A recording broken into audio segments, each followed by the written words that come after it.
The radical. Fundamental principles of freedom, rational self-interest, and individual rights. This is the Yaron Brooks Show.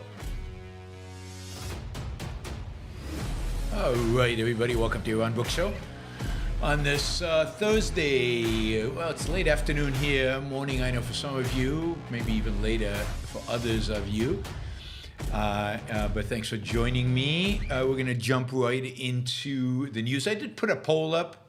I just figured get a measure of my audience and whether I'm having any impact on them. So the poll is, should the U.S. strike Iran or just its proxies or nobody at all? So it's up there. You can participate. Feel free to do it. Let's see. What else? Somebody's noticed. Somebody's noticed I have many copies of OPA. I do. Yeah, I should probably give some of those out. I don't need more copies. Yeah, let's get rolling. War updates. We've got a number of war updates from three different wars, I guess. All right, so first, we'll start with the U.S. U.S. Drone attack in Baghdad yesterday, I think, killed the commander of the Iranian-based militia that was responsible for the deadly attack against the American troops. What is it now? A week and a half, almost 2 weeks ago. In Jordan, the commander of he's commander in the Iraqi militia group Kataib Hezbollah. Do you know what Hezbollah means? I don't know if you guys know what Hezbollah means. It means the party of God. So you can have multiple Hezbollahs. There can be multiple parties of God. This one happens to be in Iraq. The famous Hezbollah, the infamous Hezbollah, is in Lebanon. But they're all these parties of God are basically proxies of Iran. They're basically pawns of the Iranian regime, which is the ultimate party of God, the ultimate Hezbollah. Let's see. 3 people killed. It was in the middle of Baghdad. The Iraqi government is unhappy. It's accusing the U.S. of violating the country's sovereignty. You'd expect that. The Biden administration is thumping on their chest, and talking about the similarities between this and Trump's assassination of Soleimani. Biden is pretty. The Biden administration took their time, but has been pretty aggressive against the proxies, the Iranian proxies, particularly in Iraq, some in Syria. They bombed a lot of them. They've caused a lot of casualties. They're going after their leaders. They're acting aggressively as any American president would probably act. I don't think they're any weaker or any more aggressive than a Bush or a Trump, for that matter. They are, of course, not aggressive enough. They're far from doing what is necessary, and what is necessary, of course, is to take on the real nemesis, the real problem, and that is Iran. Take on the Iranian regime. Whether that, I don't think that includes invasion, but that could certainly mean crippling this regime, destroying its capacity to fund itself, to fund its proxies, to fund its wars, and making it very clear to them that they better stand down, otherwise the regime itself would fall. I think you can do almost all of that with from the air, and a lot of it with maybe special forces, but primarily from the air. Part of that would have to be taking out their whatever nuclear capability they have, just bombing it into oblivion once and for all. Let them start from scratch, and that is all feasible, all doable, pretty cheap, and would have dramatic, instant impact, and dramatically for the better. Thugs, brutes, bullies, what they really can't stand is when somebody stands up to them, and they tend to retreat when somebody does stand up to them, and I think that would definitely happen with Iran. They would make noise and they would unleash Hezbollah in Lebanon or something like that, but at the end of the day, they would stand down.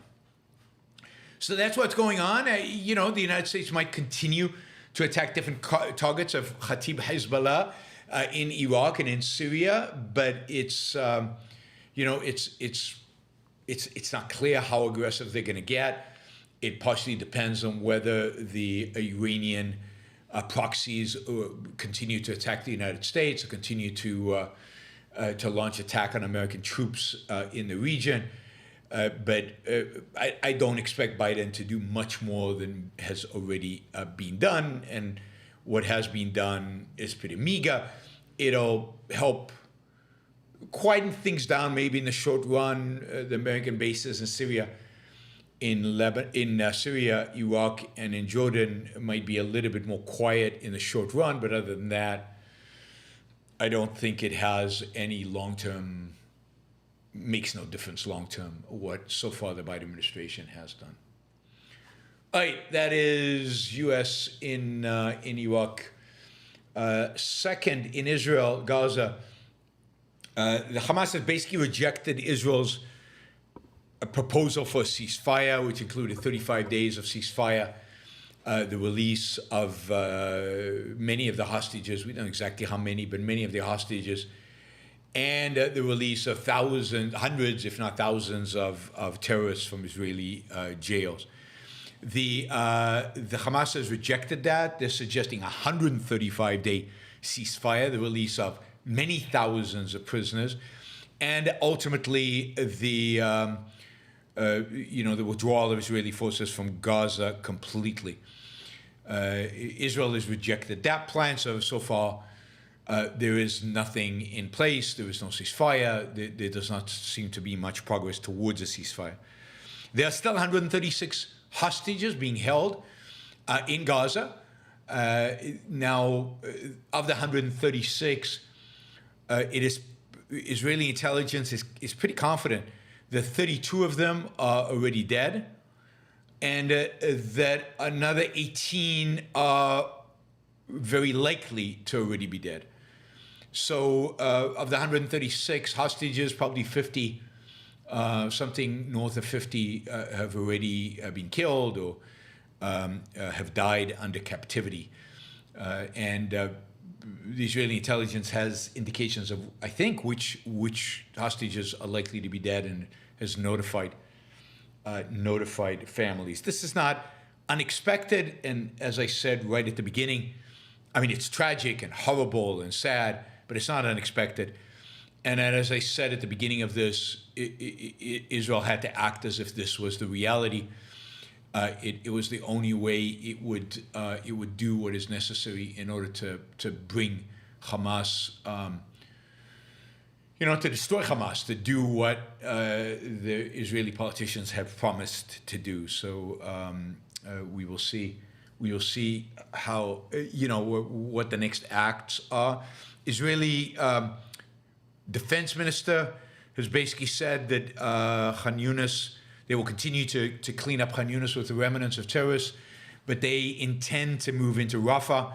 Rafah is the last large Hamas stronghold. It is a large population center now, with all the displaced people.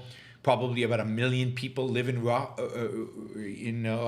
It's tiny. It's very small, very dense. I'm not sure where the Israelis are going to ask the civilians to evacuate to. There's not much space left in Gaza. But there's no question that they can't completely destroy Hamas without going into Rafah. Of course, what will happen is, as they evacuate civilians, Hamas will evacuate with them. The Hamas leadership will evacuate with them. So we will see how long this takes. Israeli commanders are still talking in terms of months. Netanyahu gave a great speech today. I don't know if you saw it. Maybe it was yesterday, 18 hours ago. So maybe it was late night here, but today, Israel time. He gave a great speech and committed to wiping out Hamas, committed to all the right things, committed to re-educating, Palestinian children in the future, in the post-Hamas Gaza Strip, committed to Israel managing the security of Gaza Strip forever, or at least for a long, long time. all of it, good stuff, good stuff. Now, he just, for once in his frigging life, he just needs to live up to his great speeches. It was a good, powerful, strong speech. Can he live up to it? Don't count on it. Don't count on it. You know, maybe, after all, they've probably done better than I would have expected so far. So, although those ceasefires in the middle released 100 hostages, so that's good, but probably prolonged this more than necessary. All right, let's see. What else do we want to do? Yes, so that is Gaza. Israel has not taken many casualties in the last week or so, really almost none, which is surprising and interesting and suggests maybe that they have been quite successful in immobilizing or neutering the Hamas fighters in Gaza. So they need to continue. They need to be more aggressive. Israeli troops are in the underground tunnels. They are hunting down Hamas leaders unsuccessfully so far.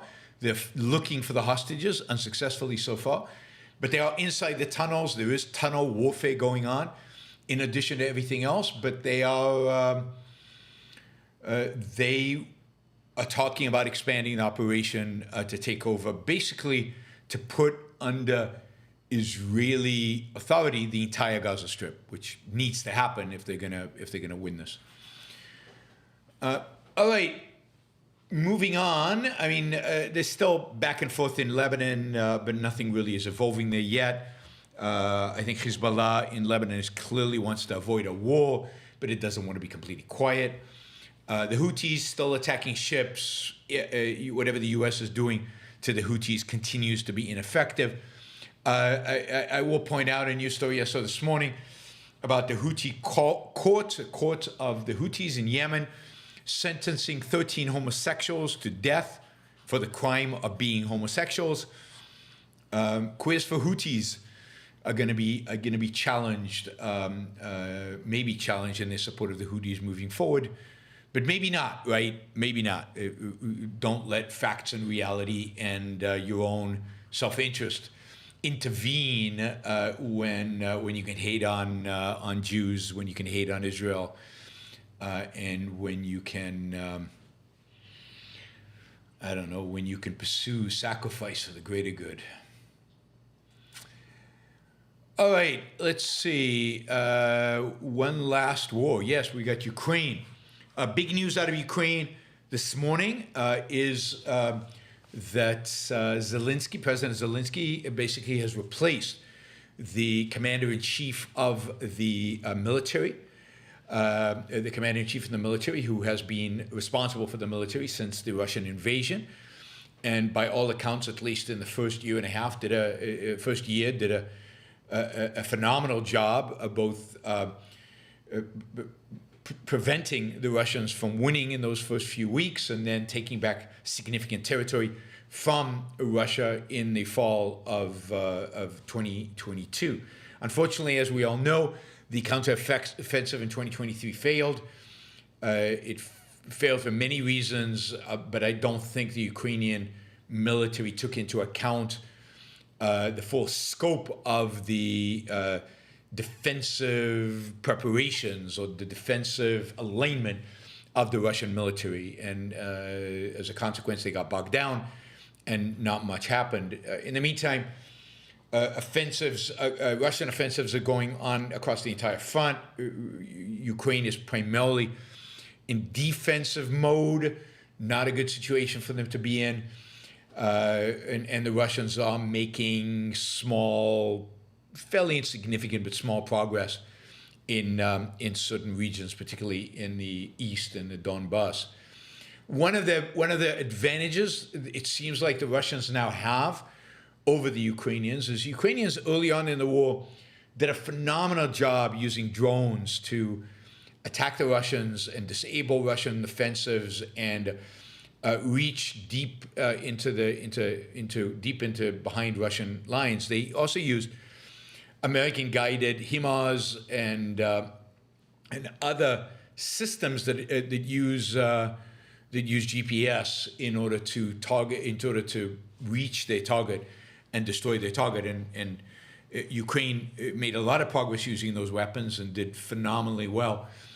The Russians have developed electronic warfare techniques, and we'll get back to electronic warfare at the end of the show, at the end of the segment, to talk about China. But electronic warfare that basically disrupts the ability of these missiles and these drones to use GPS coordinates, to use GPS satellites, and that has proven incredibly successful.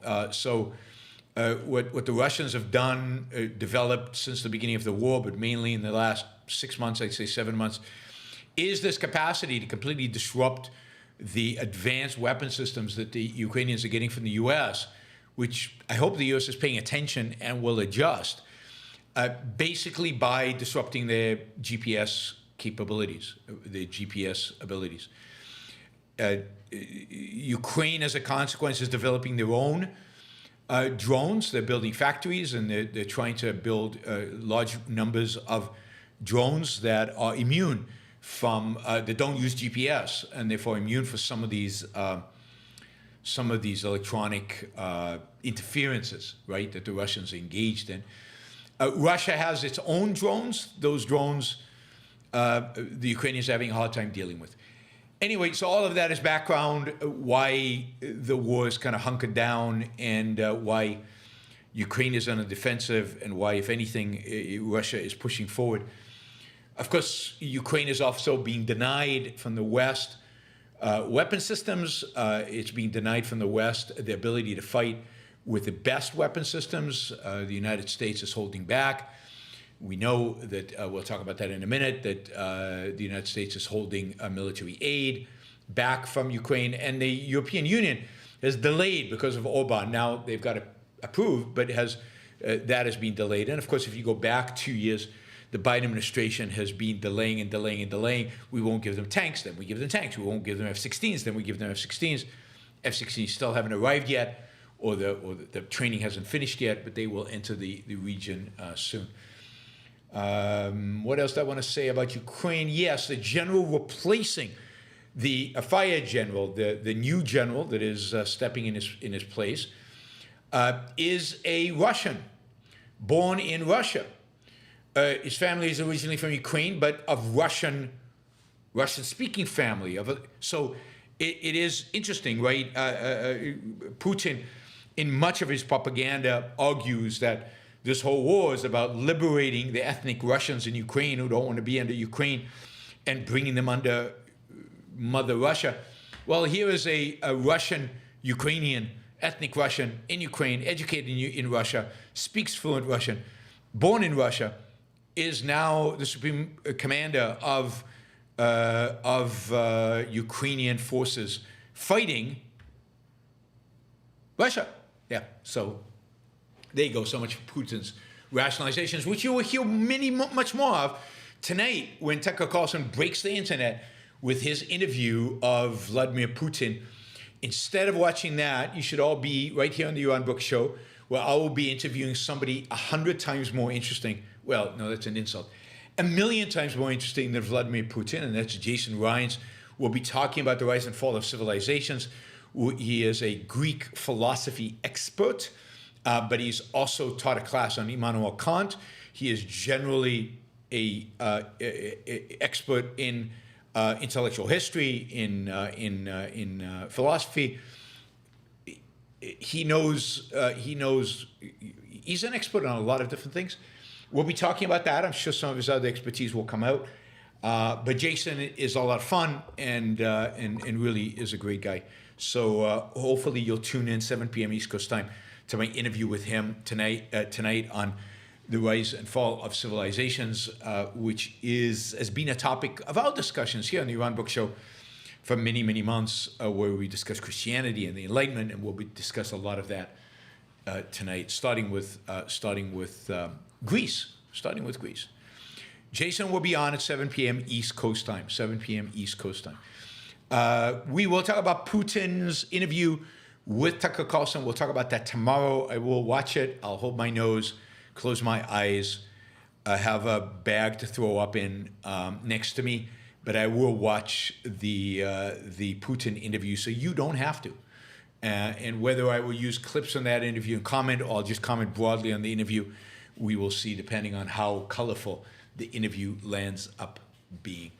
All right, I should really switch topics because we're already 22 minutes in, and that was supposed to only be like 10. All right, quickly, on the immigration bill. So the immigration bill is dead, basically, in the Senate, and we know it was dead in the House. The organizers, the writers of the bill, dismayed by it. Sinema and I forget the name of the senator from Oklahoma who were behind this, the Republican. And so anyway, immigration bill is dead. Republicans are trying, and instead, Democrats and Republicans are trying to create a bill that just provides aid for Ukraine and Israel. If you remember, the Republicans insisted that if you're going to provide aid to Ukraine, there has to be an immigration bill. And it has to be one that hardens the border. It has to be one that makes it more difficult to, to come into the United States illegally. Such a bill was actually negotiated, a bill that should have satisfied Republicans, but because Trump is against it, and because the last thing Republicans want right now is to solve any immigration issue, the last thing Republicans want right now is to mitigate the border crisis, because that is their number one election issue. They have turned against the immigration bill and therefore won't even vote for a bill that is tough on immigration, on illegal immigration, but allows aid for Israel, Ukraine, and Taiwan. So that's gone. So now we're back to where we were a few months ago, which we could have saved a lot of trouble, and just voted on a bill that provides assistance to Ukraine and Israel in the wars that they're engaged in, and do immigration separately, which is kind of how legislation should work, rather than using one bill in order to blackmail everybody around another bill. But it's not how our politicians work, and certainly not how Republicans work. Republicans insist that these Democrats do the same thing, that you group these. In this case, Republicans are the villains. They insist on lumping it together. They're the ones who walked away from a deal. They're the ones who are now going to have to support Ukraine and Israel bill. If they have enough votes for it, not clear, they'll even bring it to the floor in the House. It will win in the House, but will Johnson, who is opposed to any aid to Ukraine, will he actually bring it to the House floor? I do not know. I think it passes the Senate, and I don't know what happens to the House. It's going to be a fight, and I'm not sure how that fight gets resolved. It'll basically, I think, boil down to does Donald Trump want to take a stake in this? Does he want to have a position in this? And if so, where does he come down on it? Because Republicans will basically cave to anything Trump suggests, right? They are the party of Donald Trump. They're not Republicans anymore. They should call themselves Trumpists rather than Republicans. What else did I want to say? Oh, talking about Trump, I forgot to mention quickly, Supreme Court heard arguments about the whole idea of removing him from the ballot based on the 14th Amendment. It's pretty clear that the justices were not buying into it. As I said, I did not expect them to rule for anything as disruptive as that. I don't expect it to pass. I think that it's pretty clear that Trump will be on the ballot, or at least he won't be on the ballot, not because of the Constitution. If he's off the ballot, it's because of something else. I assume that will end this pretty quickly because of the uncertainty relating to an election that's coming up and primaries and stuff like that. So I'm assuming they'll rule on it pretty quickly and they'll overturn Colorado. But I guess we'll see. We'll see how they function. But it does look like they were skeptical of the arguments. It was happening just as I started the show, so I don't have a full analysis of it. Maybe tomorrow morning. Mexico trade. I'll just note this again. Not a lot of time to discuss, but United States bought more goods from Mexico than United States. That's bad. All right, I'm reading a title from a newspaper, which is wrong.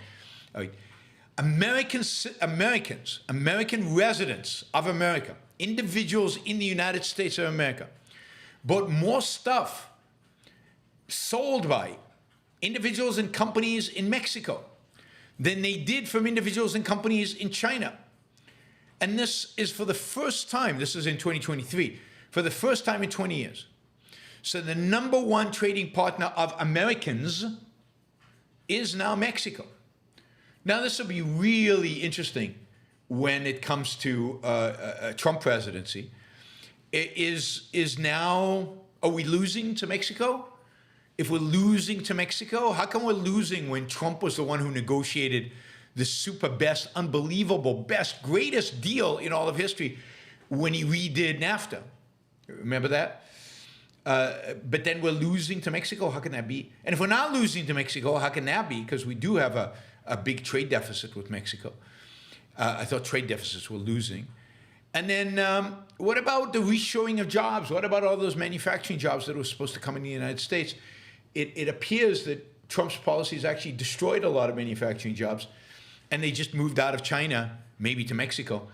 And most of that is a combination of Trump and Biden. But they certainly didn't increase the number of manufacturing jobs in the United States. What's really increased manufacturing jobs in the United States, sadly and pathetically, is Biden's bills to subsidize manufacturing. There's the CHIP Act and other acts similar to that. By the way, those of you here, there is a poll. You can vote on the poll, so you can go in the chat and vote on the poll. So vote. I'm just curious how big of a margin the Iran group will gain. I still see there are a number of people here who need to be educated in proper foreign policy, but I'll keep working on that.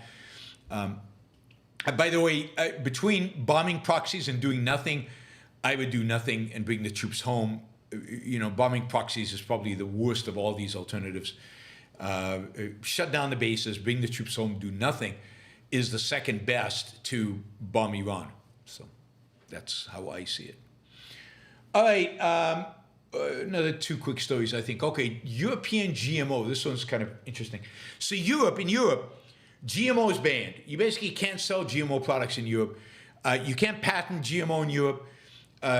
So there's really no GMO. There's no genetically modified organisms in Europe. In a sense, this makes agriculture in Europe a little bit more expensive than in some parts of the world, and it also limits the kind of agriculture and the supply and the importation you can bring into Europe, because you're not allowed to bring into Europe GMO. Basically, in Europe, everything is non-GMO, which is primitive and barbaric and anti-science and all the rest of it, which makes, of course, everything more expensive in Europe and in some cases of lesser quality. Anyway, to Europe's credit now, they have carved out an exception. It turns out that there's another form of GMO, called, which is basically a gene editing GMO. This is where you use CRISPR to go into the DNA of the plant itself and change the DNA of the plant. So regular GMO uses a gene sequences from outside that don't belong to the plant. They're injected in, and that changes the DNA, and that changes the characteristic of the plant. CRISPR takes the DNA of the plant itself, tweaks it, that is, cuts out stuff that they don't like, and maybe changes the sequence of the DNA, but it's only the DNA, only the genes in the DNA of the plant itself that it's manipulating. That is it's called the new genomic technology, it's called gene editing, and so on. Anyway, the European Union has just passed a law that says that genome editing, this technique of using the genetics themselves, is okay. They're good with that. GMO is still bad because that introduces foreign's the wrong word, but anyway, foreign genes into the plant. This only manipulates the genes in the plant. Therefore, the second one must be safer than the first one. No scientific basis for that. No scientific evidence for that. But the European Union is going with that. In the past, the European Court of Justice ruled that gene editing and GMO are the same or banned. Now the European Union is doing a carve out, and now maybe a little bit of respect for science and a little bit of respect for innovation in food will have reached Europe. So you Europeans out there, this is reason for celebration. Good for you. All right. Let's see. Finally, this relates to war, really. Finally, where did that happen? Yeah. Scientists in China have used something called a Stirling engine. A Stirling engine. I don't understand a Stirling engine. I don't know what that is. But anyway, a Stirling engine. They used the Stirling engine to boost the strength of high-powered microwave weapon. The Chinese now have a weapon that can basically target a segment of the sky and can knock out pretty much anything that enters that segment of the sky. So we're talking about anything electronic. We're talking about jambling the plane's electronics. We're talking about drones being useless.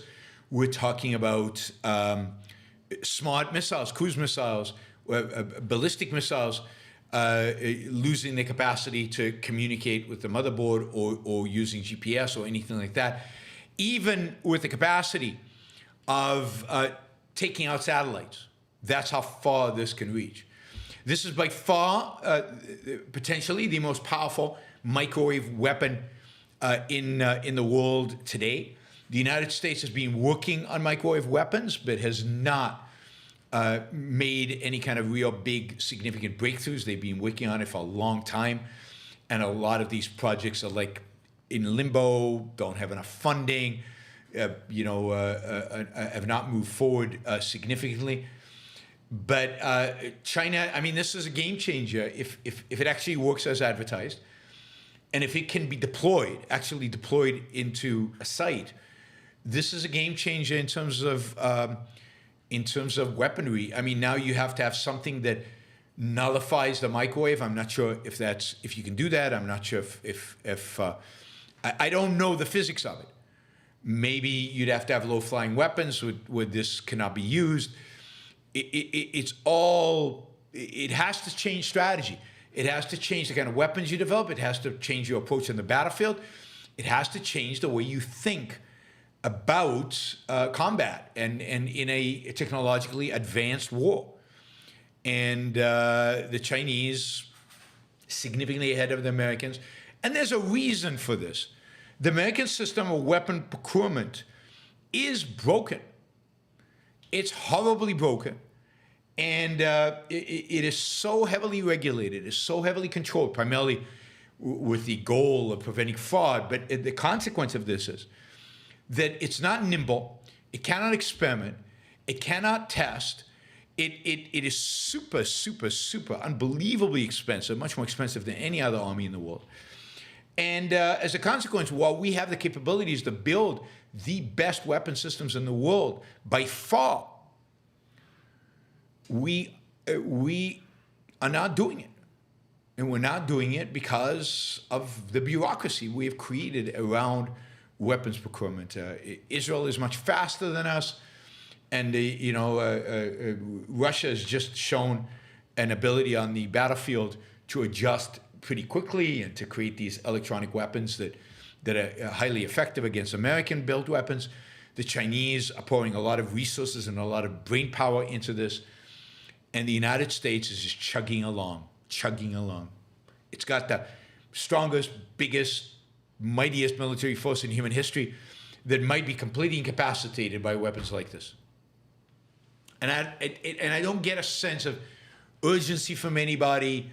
I don't get a sense that Congress has the capacity, the capability, the willingness to step in and reform the system so that we can bring Silicon Valley-like entrepreneurial behavior, Silicon Valley-like innovation to the buildings of weapons. We have a little bit of that in companies like Plantier And there's some in Silicon Valley that are eager to enter the space, but and it's not an issue of military spending. We spend $1 gazillion on military, much more than anybody else in the world, by far. It's not a question of the quantity, it's the question of the quality. And it's a question of how do we do it in a way that emboldens competition? How do we do it in a way that encourages risk-taking and failure and testing and trying and doing different things? And that is not right now in the culture of a military procurement system, and it better become. So we need to bring those habits, those characteristics of Silicon Valley to the military, to its design and development and deployment of weapon systems, and we need to do it quickly before we are shown to be a second-rate military power, right?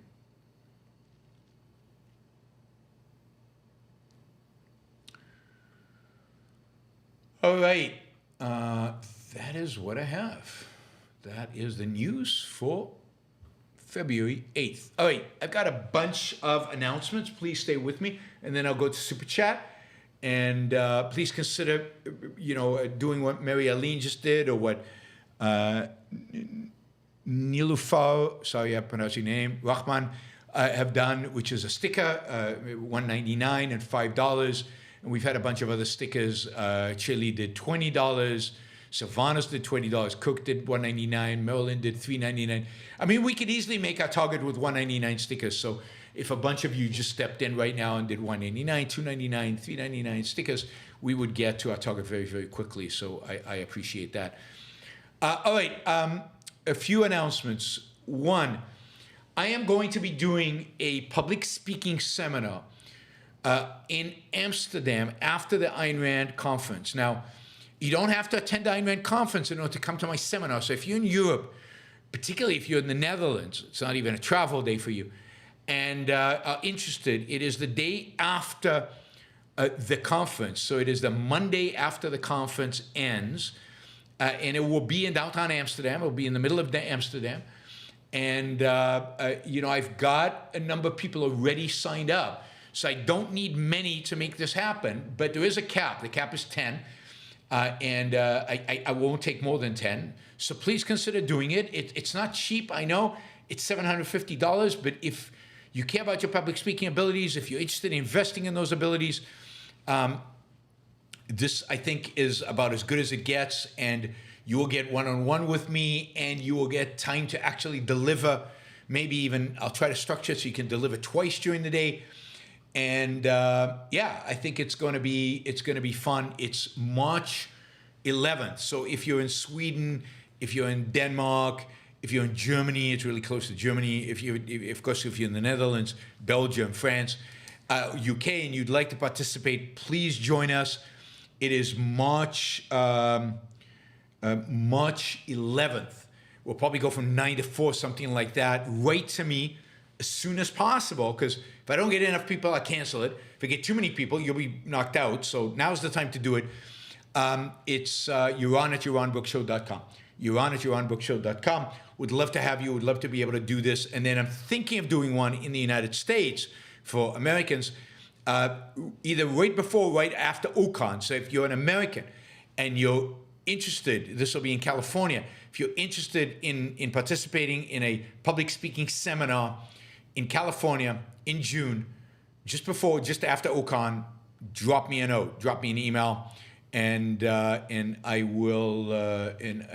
will put you on the mailing list to get information about it once I have it figured out. All right, let's see. What else do I need to do? Other announcements. Remember that Ayn Rand conference in Amsterdam? You can still apply for that I think is done. The Ayn Rand conference in Austin, you can still apply for a scholarship. Please do so. AynRand.org/start here. Oh, big one. My essay with Don Watkins, I co-authored with Don Watkins on anarchy. Why I'm against it. Why anarchy is incompatible with freedom and liberty. In a sense, a response to Brian Kaplan and the debate with Brian Kaplan. That is now on Brian Kaplan's website. It's on Brian Kaplan's website. Please go read it. If there are comments, please comment. Share it. Get a wide circulation. I'm sure it's going to be just ripped to shreds by the libertarians, by the anarchists. So please, I'd appreciate any support you guys could provide it. It's on the Brian Kaplan's website. Bet on It, I think it's called. And it's by me and Don Watkins. I've got the link on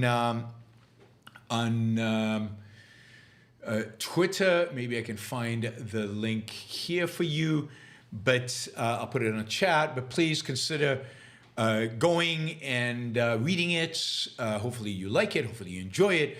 And then sharing it and commenting on it and doing everything else that, we do when we support something on social media. It really, really, really helps. In that context, please, if you're not a subscriber to the show, subscribe to the show now. Please subscribe. Those of you who are subscribers, when you watch some of those 1-minute shorts that might come through your short feed on YouTube and you like them, please share them. Those are easy to share. Please share them. The number one source of subscribers right now to the Yaron Brook Show are those shorts. And those shorts, the wider the distribution, the bigger the show will get, the more growth we have. So please support those short videos with a share.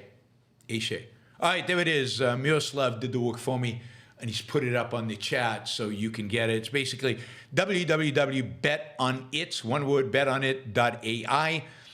And it'll be the first article on the site because it just went up this morning. And part 2, that is only part 1. Part 2 will come out tomorrow.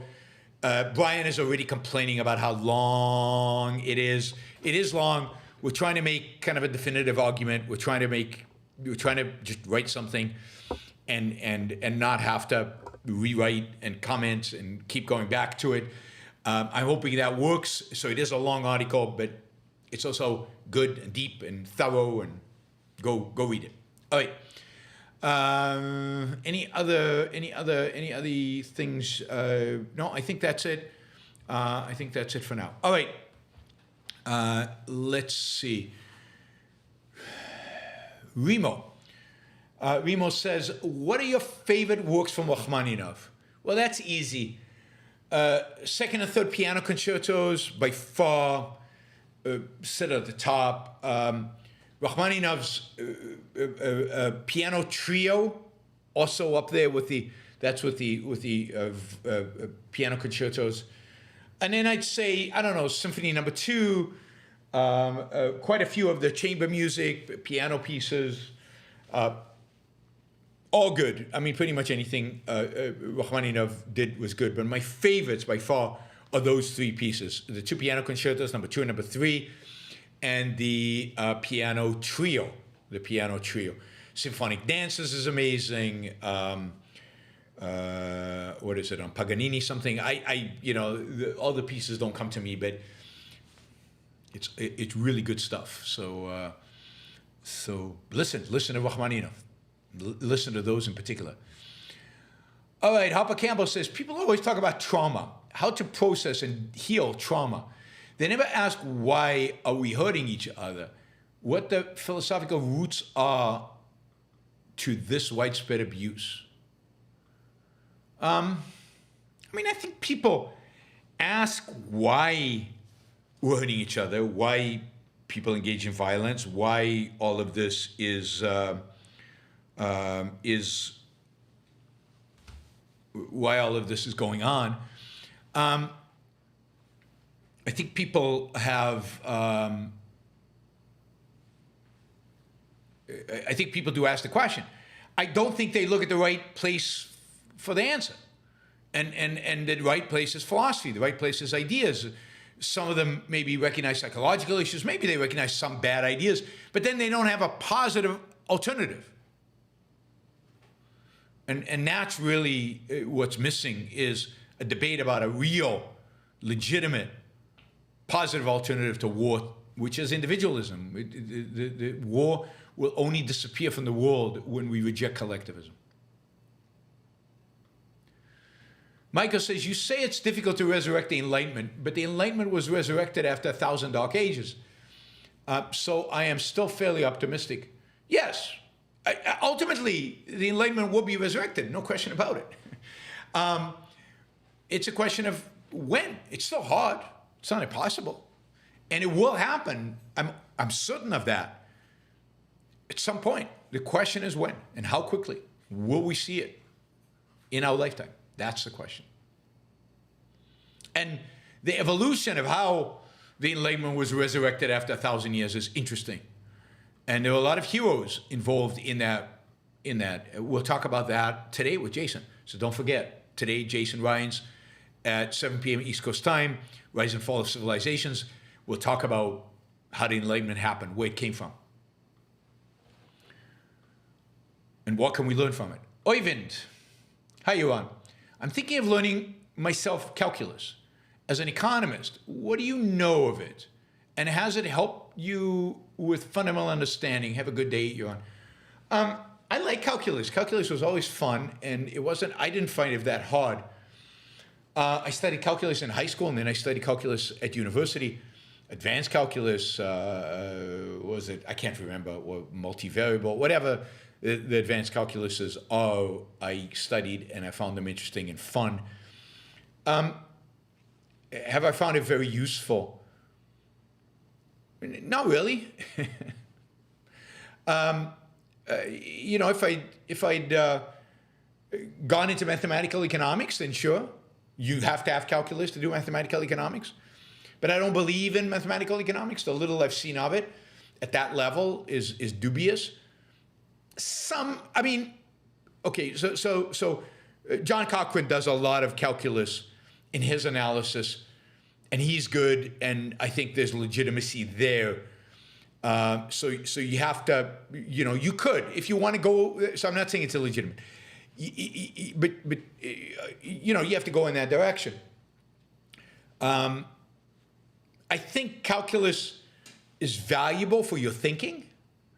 I think it presents some interesting ideas, theoretical ideas about the world, about how, phenomena and how they act. I think you'll gain understanding of certain things. Directly useful only if you do mathematical economics, or if you do mathematical finance, right? In finance, it's all over the place. In option pricing, it can be in risk analysis, all over the place. Are you going to find calculus? So anytime you are going to do anything with mathematics, applied mathematics, applying mathematics to the world, calculus it's hard to understand Newton without calculus, even though some of what he did, he developed without calculus. He developed calculus, of course, and Leibniz developed calculus to a large extent to understand the world. So it's very useful in that sense. It isn't hugely useful in most economics unless you're going for kind of a mathematical modeling, and then you have to be very careful not to be rationalistic and to actually be doing something real, something of value. So much mathematical economics is not valuable. That microwave weapon would be powerless to prevent attacks from a railgun. The payload has no electronics. All right, I believe you. I don't know exactly what a railgun is, but yeah, but I don't think the U.S. military is structured around railguns. It's structured around smart bombs, and that's a problem. Andrew asks these questions and like the end of the show, and love you, Andrew. What is the link between skepticism and libertarianism? There's no necessary link. Like, certainly most skeptics are not libertarian, but most libertarians are, I think, to some extent skeptics. So they fear certainty. They associate certainty with central planning. They think that certainty means somebody is going to guide the economy, somebody will guide your life, somebody knows everything. You don't know anything. They embrace skepticism, partially as a defense of free markets, Who knows? Who knows what will happen? Who knows what's true? Who knows what's false?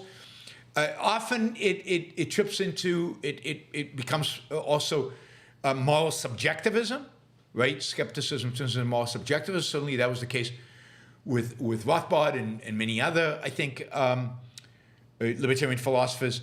So skepticism is a big part of, I think, libertarianism, even though libertarianism is a small part of skepticism. Certainly is something, certainty is something libertarians worry about, are skeptical about, right? Because of the implication they think. I don't think it has that implication at all, but the implication they think certainly has with regard to central planning and others running your life for you. Having certainty does not necessitate violating rights. All right, Doodle Bunny, do you prefer Starbucks or Peet's Coffee? God, I don't know. I can't remember Peet's Coffee well enough. It's been a long time. James, as I analyze the world, I tend to agree with Plato that most people are unthinking idiots. But that doesn't mean they should be controlled. Even idiots are best left free. I think that's right, but this is the difference with Plato. I think they can be better. I agree that most of them are idiots. I've been called an elitist as a consequence. But I think Plato kind of almost views that as their metaphysical state of being, that is inevitable. I don't think so. I think that people can be a lot better than they are with the right philosophy, with the right culture, with the right cultural environment. They can be a lot better than what they are today. Charlie, the idea of intersectionality is often used to break up people into struggle groups, oppressed, yes. But if you keep breaking down until only the individual is left, can it be useful against itself, i.e. asking why stop at the group level? But the whole methodology of how oppressed are you, how miserable are you, how even if it's broken down to individual, leads you nowhere. And indeed, this is why I think intersectionality is a D2 in Leonard Peikoff's dim categorization. It is an ideology of disintegration. You're absolutely right. At the end of the day, it's this particular person.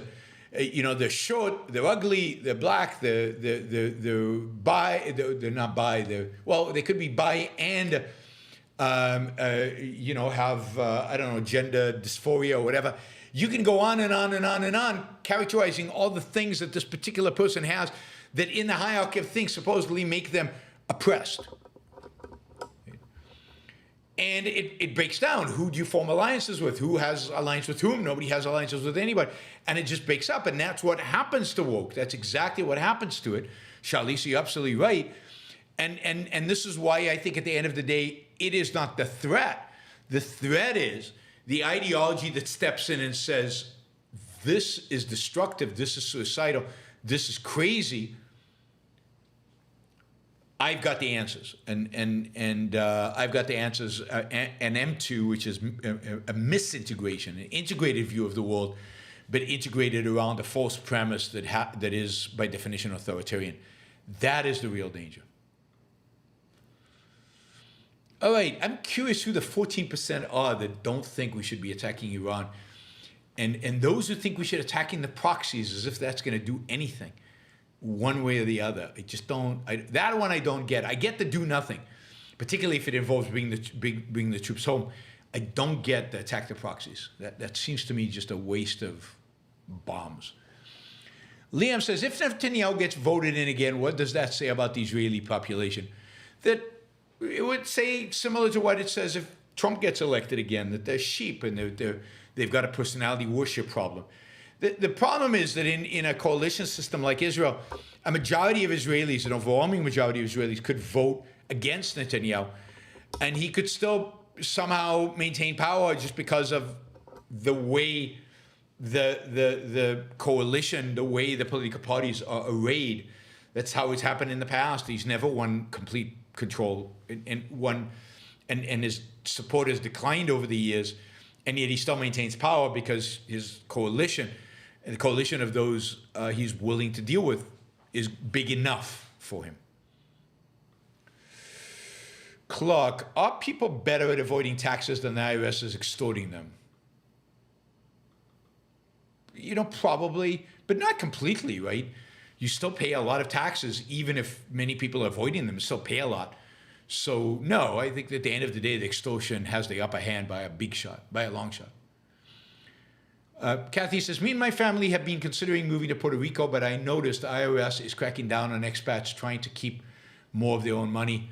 Yeah, I mean, if you move to Puerto Rico, you have to move legit. You have to follow the letter of the law. You have to do it on the up and up. You have to spend the right amount of days here. You have to, your income has to be real income that's not taxable in Puerto Rico. So it has to be legit. And if it's completely legit, the IRS can't do anything to you. It's the law. What they're really trying to crack down on is people who are not spending the appropriate number of days here, that their income is not really, the kind of income that it does not get taxed. So it's people who are trying to cut corners. If you come to Puerto Rico, here's my advice. Don't cut corners. The deal they're offering you here in Puerto Rico is pretty amazing. Don't double up by cutting corners. Just do it straight out. Do it the way it's supposed to be done. And then I don't think you have to worry about the IRS. Vandy says, what is your routine for gathering and keeping up with the news and preparing for the show? Are some of your favorite sources? I mean, it's just reading a lot. It's getting up in the morning. I get a bunch of emails with news headlines, scanning them, figuring out what is interesting, then clicking on them, reading up on them, seeing, does this look shady? And then kind of trying to track down other news sources to either reinforce or contradict what I read. I get everything from, there's a service by a guy named John Ellis who sends a bunch of news sources. He often has positive stories that I use, like science stuff. There's the Dispatch, there's Barry Weiss.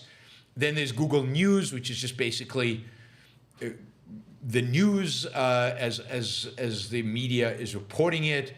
And it has a lot of stuff on it. Once in a while, I'll peek into maybe Daily Wire or just to see what's hot, not so much because I think they have any value to offer, but just in terms of what's hot, what at least the right talking about, and just scan some other news sites to see what's going on.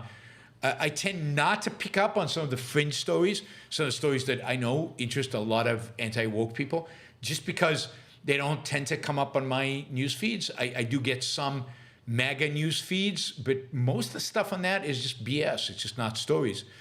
And verifying it often is really, really difficult.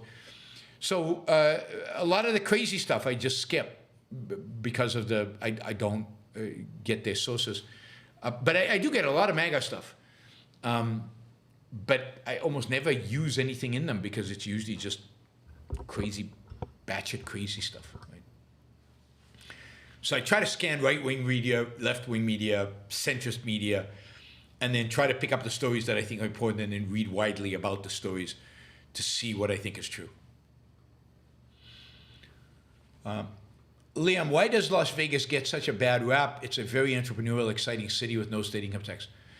I don't know why it gets a bad rap. I like Las Vegas. I think it gets a bad rap because it's full of neon and it's flashy and but you can be off strip and you can do, be entrepreneurial and business oriented and do great things. It doesn't have a state income tax. I mean, I think one of the reasons I couldn't live in Las Vegas is it's too damn hot in the summer. And it's actually too cold for me in the winter. It gets very cold in Vegas in the winter, so I don't like the weather. But other than that, Vegas is a exciting place to visit, certainly.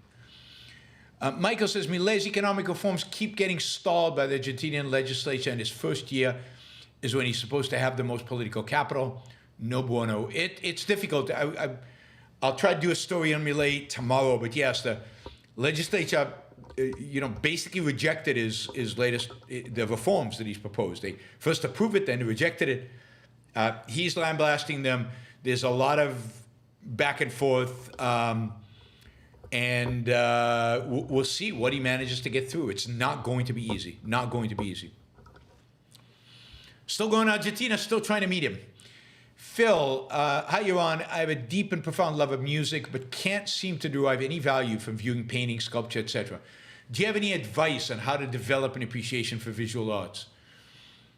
Yeah, I mean, I would take a straight class, just a class offered out there in visual arts. Just don't do modern art. Just don't do 20th century art, or get to late 19th century and stop. And even the late 19th century is questionable what they will tell you. But I would definitely get a review, a art history kind of course on, I don't know, YouTube and you can develop those skills and they're worth it. But it's good to have a context. A lot of this has to do with context. And then the other thing I would do is try not to don't give up on it. Try not to gain appreciation and not appreciation through pictures. Try to go to the actual art stores. Try to go to museums and go to a sculpture and actually look at it in 3 dimensions. Go to see actual paintings, real size. And when you go into a museum, and I have a lot of advice in terms of how to do museums, but one thing to note is don't feel like you have to see everything in the museum. Don't think you have to do the famous stuff in your museum. Go to a museum and scan the room and see if anything attracts you. If anything resonates you. Do you get an emotional response from anything in it, right? And go to that painting and just focus on those paintings that resonate with you, and then build on that over time. A lot of people are recommending Luke Travers' Touching the Art or Stories in Paint. Yeah, I mean, I haven't read them, but Luke is very, very knowledgeable about art. He's very passionate about it, and he does a lot of tours of museums, and he's definitely a good resource for developing your aesthetic toolkit.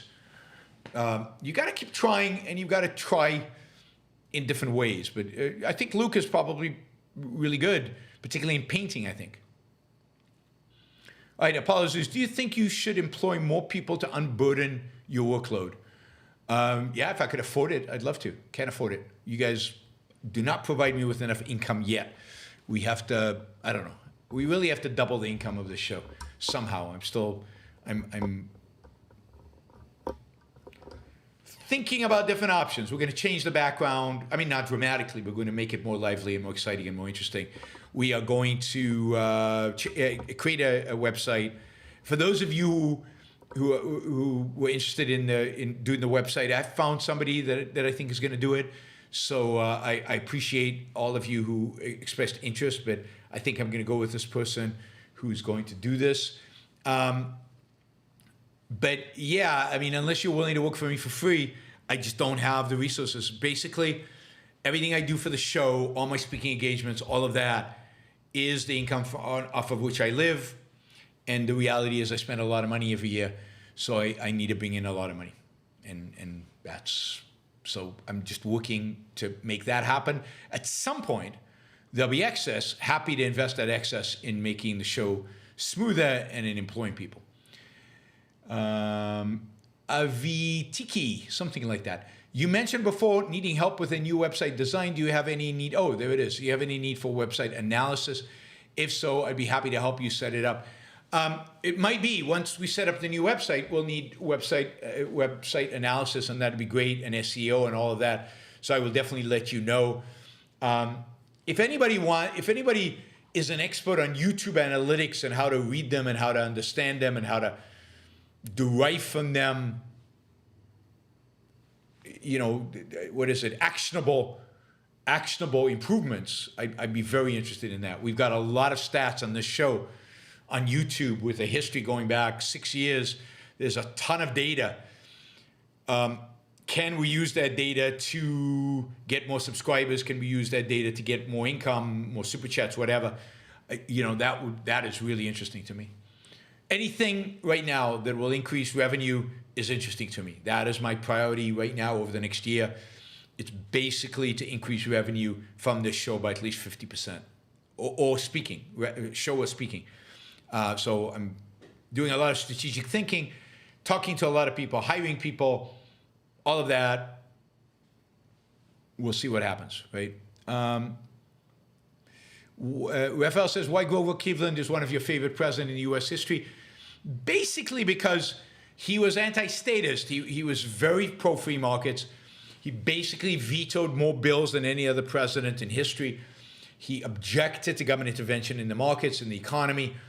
That is the primary reason. He basically viewed government as very narrow and focused on those protections of individual rights and not intervening in people's personal lives. I'm at the beginning of a biography of his. I've got distracted by other books, so I'm not there yet. So I'm not yet finished with it. Once I finish with it, I'll do a show maybe in Grover Cleveland and explain in more detail. Silvanos, I can hear the mic stand intermittently with something you do on your desk. Not a big deal, but it's there. Yeah, all right. I mean, some stuff here needs to get better. So I am curious what you think about the sound. I mean, I haven't acoustically treated the room, and maybe I will also acoustically treat the room as part of my movement towards improving everything about the show. Maybe I'll even sit delivering the show instead of delivering the show standing up. Maybe that'll change. It'll certainly change the background. Maybe that'll change the dynamic as well. Anyway, trying to get to that 100,000 and trying to grow revenue as we grow to that 100,000.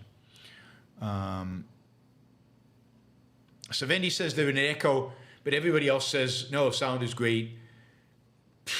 This is the problem. It's hard to rely on you guys.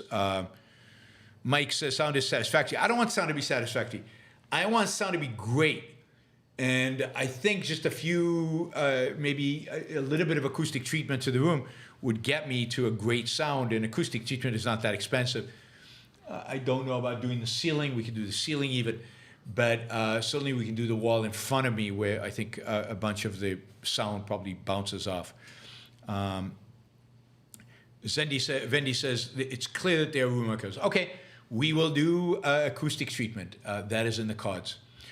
All right, guys, thank you. We reached our target, exceeded it. I really appreciate that on the Super Chat. And it's great to do that, without really anybody bringing in $100 or something like that. A lot of good, solid 20s and a lot of support from you guys with the stickers as well. So it's great. Thank you. I will see you all tonight with Jason Ryans and then tomorrow for another one of these news roundups. Bye, everybody, and have a great rest of your Thursday.